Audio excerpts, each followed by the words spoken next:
రాయలసీమకి ఎంత న్యాయం చేశామో ఓపెన్ డిస్కషన్ చేస్తాను. నేను అచ్చెన్నాయుడు గారు చెప్పండి. నేను ఇది మీ ప్రాంతము అట్లా అయిపోయింది. ఉత్తరాంధ్ర కేవలం పదవుల కోసం ఉంటేనే తప్ప నేను చేశానయ్యా 2013లో ఎండింగ్లో నేను రఘువీరారెడ్డి, అనంత వెంకటరామరెడ్డి, హంద్రీనివానే మాల్యాల నుంచి దీని వరకు జీడిపల్లి వరకు మేము పాదయాత్రగా వచ్చినాము. ఎందుకంటే ఆ రోజు గట్టిగా పట్టుకోకపోతే రావు అనే ఉద్దేశంతోనే మొత్తం నీళ్లు తీసుకొని పాదయాత్ర రూపంలో తీసుకొని రావడం జరిగింది. కానీ ఈరోజు మీరు చేస్తున్నది ఏంటి? కేవలం చరిత్రహీనులుగా ఉంటారు. నేనేంటంటే మా పయ్యావుల కేశవ్కి బాగా నాలెడ్జ్ ఉన్న వ్యక్తే. మా పీపీపీకి అంటే ఏం తెలియదు అనుకో ఈ ప్రాంతాల గురించి. ఇంకా కడపలో ఉన్న అతను పాపం తన సొంతదే నిలబెట్టుకోలేకపోతున్నాడు. అతను వేస్టే. ఎవరికి వాళ్ళ స్వప్రయోజనాలు ఉన్నాయి. నేను కేశవ్ నువ్వన్న మా జిల్లాగా రాయలసీమ ప్రాంత వాసిగా అవగాహన లేని చంద్రబాబు నాయుడు గారికి మీరన్నా చేయండి, దానికి వచ్చి ఫైట్ చేయండి. ఈ రాయలసీమ ప్రాజెక్టు మీరేం చేసినారో చెప్పండి. ఊరికే మనమే ఎంత మంది మంచి ప్రభుత్వం ఇవే ఈ చిరుతలు ఎక్కువైపోయినాయి. ఈ చిరుతలు పవన్ కళ్యాణ్ ఎక్కడ పోయినాడో తెలియదు. అందరినీ ఒకటే దాంట్లో కలిపేస్తున్నాడు. మనమంటూ ఒకటి బతుకుంటేనే కదా మనం నమ్మిన విశ్వాసాలు మనం అన్నీ ఉండేది. ఆ విశ్వాసాలు పోయినట్టు మనల్నే చచ్చిపోయిన తర్వాత నేను బాగా రాసి పెట్టుకోండి. ఈరోజు చెప్తున్నా, రాబోయే సంవత్సరంన్నరలో సగం ఊర్లు ఖాళీ అయిపోతాయి. మీరు ప్రభుత్వంలోకి వచ్చిన తర్వాత మమ్మల్ని వైసీపీ వాళ్ళని ఇబ్బంది పెడుతూ చాలామంది ఊర్లు ఖాళీ చేసిన పరిస్థితులు అనుకుంటున్నారు. మీరు అలాగా చేస్తున్నది మీ చర్యల వల్ల, ప్రభుత్వ నిర్ణయాల వల్ల గ్రామాలలో పని లేకుండా ఊర్లు ఖాళీ చేసే సందర్భం రాబోతుంది. ఈరోజు ఉపాధి హామీ పథకము కంప్లీట్గా తుట్లు పడిచినారు. మనమంతా దానికి పేరు మార్చినారు, గాంధీ పేరు మార్చినారనే దాని మీద ఉన్నాం. ఎంత అంటే అంత దానికి సంబంధించిన సత్య చెప్తాడు, దాంట్లో కూడా రాముడు పేరు ఉంది కదా అంటాడు. రాముడు పేరు కదా, పథకం ఎట్లా పోతాను నేను? వచ్చే ఫండ్స్ ఎంత, గ్రాంట్ ఎంత, ఏమైపోతున్నాయి, దాని గురించి మాట్లాడండి. 40% ఎప్పుడు పెట్టుకుంటుంది ఈ స్టేట్స్? 40% స్టేట్లు పెట్టుకునే పరిస్థితి ఉంది అంటున్నా నేను.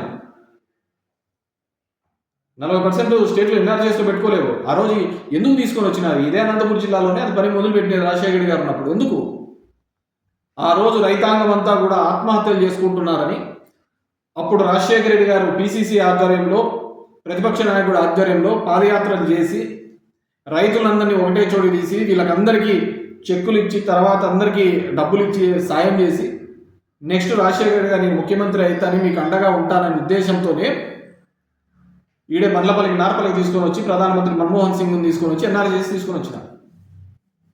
నేను ప్రౌడ్గా చెప్తా, దానివల్ల ఈ ప్రాంతంలో ఫ్యాక్షన్ తగ్గింది. ప్రతి ఒక్కరు కూలికి పోతున్నారు, పనులు దొరుకుతున్నాయి. అది ఒక హక్కుగా తీసుకొని రావడం జరిగింది. ఈరోజు ఆ ఎన్ఆర్జీఎస్ తుట్లు పడిచినాడు. రైతులకు గిట్టుబాటు ధర లేదు, వలసలు మళ్ళీ మొదలవుతాయి. రైతులు ఎందుకు ఆత్మహత్యలు చేసుకుంటారు? వేసిన చోట బోర్లు వేస్తా అంటాం, నీళ్లు పడవు, పోతా అంటారు. అది ఒక వ్యసనంలాగా 2, 3, 4, 5 కాకపోతే అప్పులు తప్పక ఉరికంబాలెక్కాయి. మళ్ళీ ఆ పాత రోజులు తీసుకొని రావడానికి చంద్రబాబు నాయుడు నీ టెక్నాలజీని కథని ఇది అన్ని పక్కన పెట్టిన ఆయన మనుషులు బతికేటట్లు చూడండి.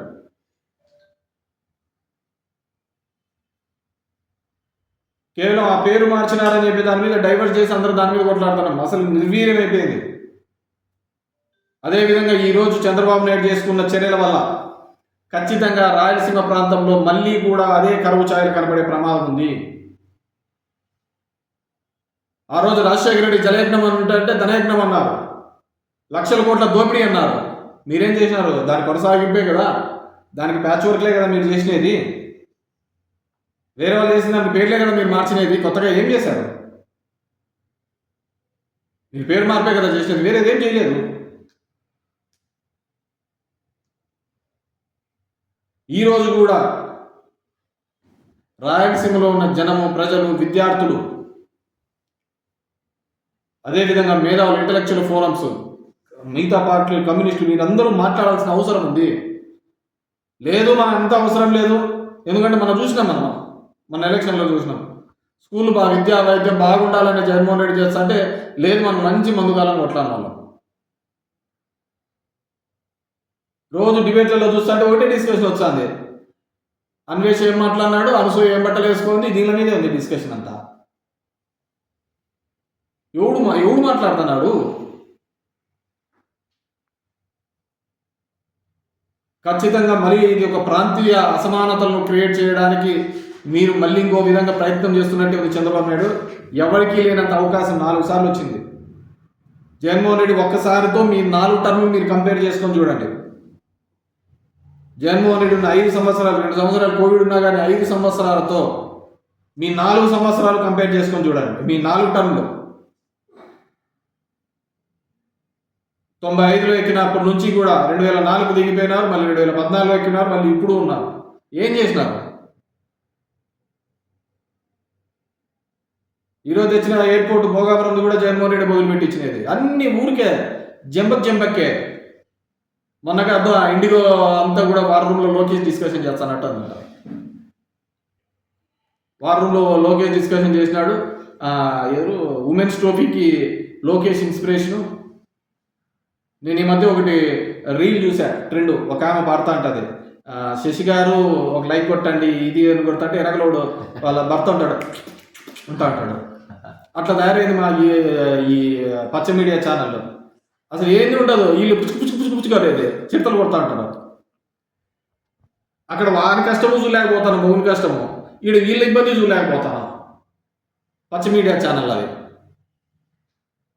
ఆయన వార్త అంటే ఒకటి చూడండి అంట అంటారు. ఆయన మీరు చూసింటారు.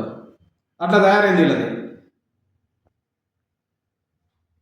లోకేష్ని ఎత్తి ఇవన్నీ కాదు, నువ్వు నాయకునిగా నీవు చేసే పనులే నిన్ను నాయకునిగా నిలబెడతాయి. దానికి వాడు వీళ్ళు అంతా డప్పు కొట్టాల్సిన, చిరుతలు కొట్టాల్సిన అవసరం లేదు. నువ్వు ఏ పని చేసినా వాళ్ళే నిలబెడతారు. మీ TV5 సాంబా, వెంకటకృష్ణ వీళ్ళందరూ కూడా లేని ఎలివేషన్స్ ఎందుకు?